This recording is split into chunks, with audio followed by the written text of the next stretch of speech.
Our next presenter is the Managing Director and second generation distiller of the Baston Flinders Distillery.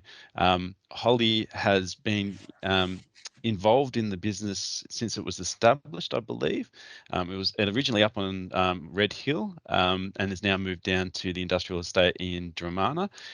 It was first set up in 2009 as one of the first regions distillery producing a range of fantastic gins. My favourite is the Maritime gin, although my other half really does like the Pinot at the moment.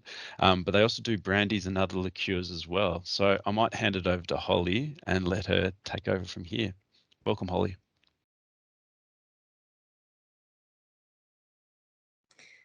Sorry, I think I just tapped out for a second there. Can you hear me? Yeah, Okay. all good. Good timing. Great. Hi, everybody, and thanks, Ed. Ed, you can probably go to the next slide if you like. So we, as Ed said, we were first established in 2009 up in Red Hill, and we were a fairly small operation back then, operating out of a tiny tin shed.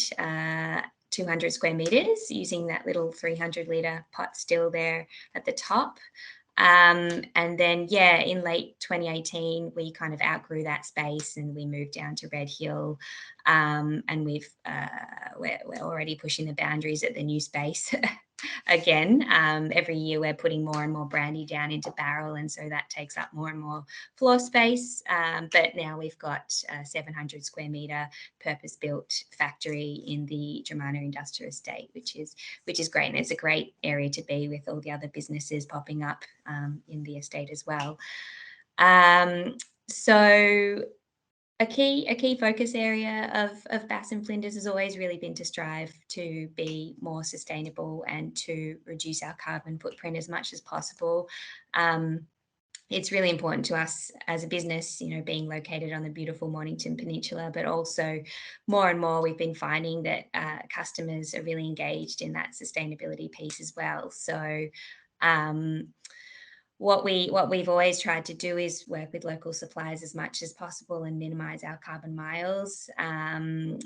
We source local fruit as much as we can, cherries, raspberries, truffles, apples, all sorts of different produce on the peninsula. And other things that we do is try to reuse our waste as much as possible. Given we hand zest a lot of fruit, there's always leftover flesh that we'll kind of hand over to local restaurants to turn into dishes and so forth. So that's always been our approach, and on a small scale to begin with. And then as we've grown, I guess looking into solar as a long-term investment was really the next step for us.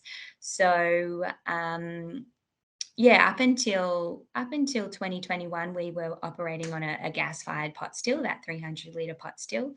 And due to the huge popularity of gin over the last kind of 5+ years, we needed to scale up our production of gin, and that meant needing to invest in a 500-litre purpose-built gin still, which is down the bottom there in those pictures. And that gin still is actually electric powered, hybrid column and pot still. So we sourced that from overseas, and that arrived kind of early last year, and we kind of put it on hold to commission that still until around September last year, just kind of riding the wave of COVID and the closures and so forth. But that electric powered still has 4 by 8 kilowatt heating elements, and that was huge for the property that we're on. I was told in the first instance that the power going to our property in Dramana was similar to that of a residential property rather than a commercial property. So the challenges that we were going to face in connecting up that still and getting it up and running was that when it was going full belt, turning it on right at the start to heat up the still, we were going to actually have to go around and turn off 2 of our split systems, make sure that the team in the office had their heaters off in the middle of winter, and that didn't go down too well. Um, so yeah, upgrading and looking into solar was really going to help us kind of spread the load of the power that we needed to draw down on as well.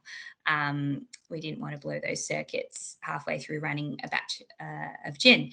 So we got in touch with Dunton Group. Taz is going to have a chat to you next. And we first heard about Dunton. They're also located in the industrial estate with us. But the coffee shop down the road, Little Rebel, they have a great TV with some branded core flute. And every day you walk in there, you get your coffee and you can see how much energy they've been saving from their investment in solar. And I loved that concept and being able to share that with your customers. So we got in touch with Dunton and engaged them. They were really great to deal with, and they were able to turn around the install really, really quickly last year. So within a matter of weeks of us kind of getting our finances in check with Upgrade Finance and hitting go on the project, the solar was installed. Not to set any expectations, because I think that was just a nature of them already having solar panels on hand, and another client of theirs having to pause their project, so we got to have those instead. So we installed a 39 kilowatt system. Our production roof is flat and it's about 500 square meters, and I think that ended up being 99 panels. And I remember the guys being frustrated because they couldn't quite fit the 100th panel on the roof, but 99 panels was well and truly enough for us. That's going to allow us some pretty big growth as we fire up that gin still a lot more. So we chose Upgrade Finance, I guess mostly because of the benefits it offered in a longer term loan than normal financiers. So the repayments are attached to our council rates and they're paid on a quarterly basis, and quarterly rates and payments are way better than monthly rates for us, because it really helps us to better manage our cash flow. And as a business with a hospitality arm that has had to kind of open and close on and off over the last few years, that's been really invaluable to us at the moment. It also meant that we would be able to start seeing the benefits of the investment in our solar earlier. And with Upgrade Finance, we were also given a fixed rate, which was great as well. So if you want to go to the next slide, Ed.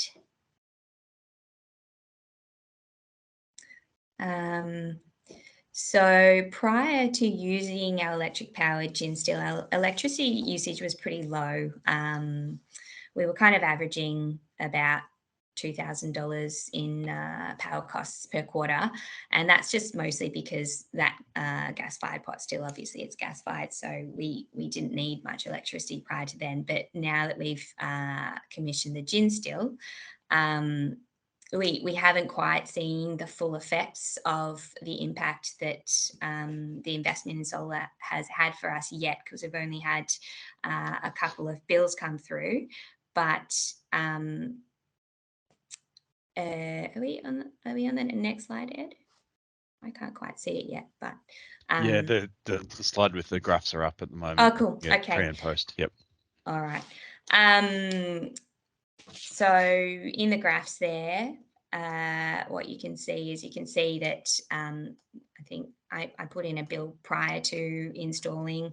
There we go. My computer's a bit slow. So $2,700 prior to the install. We commissioned the gin still in September. And then we had the solar installed in October. So things started to improve after that. And then you can actually see that our power bill was in credit post solar install. Mind you, that was over the summer period, so there was lots of sun over that time. But in our case, installing the solar, where the repayments are structured over a longer term to make the lower solar costs cash positive to cash flow, because our electricity costs have lowered greater than our low repayments, it makes us neutral or even in credit like here. So as we've got a 5-year loan, and we will have paid that back in full by the end of that loan, and then we'll really start to see the benefits as well. But at the moment, we're already seeing the benefits of installing the solar, and we're spending less on the repayments than we are or than we would have been on our electricity bills, which is really exciting. And you can go to the next slide, Ed. Thank you. And on that last slide there's just some pictures of the solar panels, and on the right there's just a picture. We've had a TV installed too with a nice little branded call flute talking about how the sun powers everyone's gin, which is a nice story. So when our customers walk through and they ask about the graphs, we can kind of talk them through it and explain what we've done. Yeah, that's it from me. Excellent. Thanks, Holly. That's really quite a compelling story to hear. The evolution and growth of Bass and Flinders Distillery, and as well as the situation you found yourself and the solution that you came up with Taz and the rest of the Dunton team. Yeah, really compelling. I will ask you later on about what your plans are in terms of next steps, because I'm really keen to hear what you intend to do next with the business, and also with some of your energy consumption, because I know at the moment your demand profile matches quite nicely with the solar, and Taz might touch on that a little bit more in the next presentation. But also outside of that, especially during winter months, keen to find out how you're going to get around some of those issues that might come up later on.